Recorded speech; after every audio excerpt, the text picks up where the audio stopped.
స్వామి బీహార్ కొత్త ముఖ్యమంత్రిగా భారతీయ జనతా పార్టీ నేత సామ్రాట్ చౌదరి ఎంపికయ్యారు. రేపు ఆయన ప్రమాణ స్వీకారం చేయనున్నారు. బీహార్ రాజకీయ చరిత్రలో తొలిసారిగా భారతీయ జనతా పార్టీ సొంతంగా ముఖ్యమంత్రి పీఠాన్ని అధిరోహించబోతోంది. సుదీర్ఘకాలం పాటు సీఎంగా పనిచేసిన నితీష్ కుమార్ తన పదవికి రాజీనామా చేశారు. రాజ్యసభకు ఎన్నికైన నేపథ్యంలో ఆయన రాష్ట్ర రాజకీయాల నుంచి తప్పుకొని ఢిల్లీ పయనమవుతున్నారు.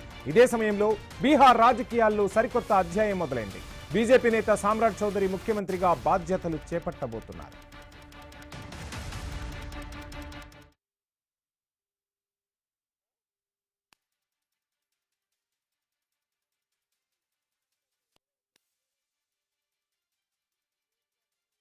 भारतीय जनता पार्टी के प्रदेश के अध्यक्ष संजय सरावगी जी के प्रभारी और लगातार संगठन को मजबूत करने का काम कर रहे आदरणीय विनोद तावड़े जी, प्रभारी आदरणीय दीपक प्रकाश जी और इस मंच के सामने उपस्थित हमारे सभी वरिष्ठ नेतागण, केंद्र सरकार के सभी मंत्रीगण, यहाँ पर उपस्थित सभी माननीय सांसदगण, माननीय विधायकगण, कोर कमेटी के सभी सदस्यगण, विधान परिषद के सभी सदस्यगण, माननीय विधायकगण।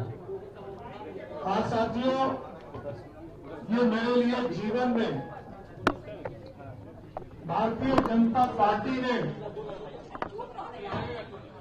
जितना काम करने का मौका दिया, मैं ये कह सकता हूं एक राजनीतिक कार्यकर्ता के तौर पर लगभग 30 साल से काम कर रहा हूं, लेकिन पहले कोई विचारधारा नहीं था साथ। मैं इस पार्टी में जब आदरणीय प्रधानमंत्री जी के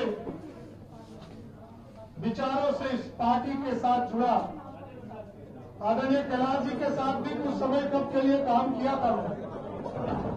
2015 के चुनाव से लगातार भारतीय जनता पार्टी के लिए काम करता रहा और जिस तरह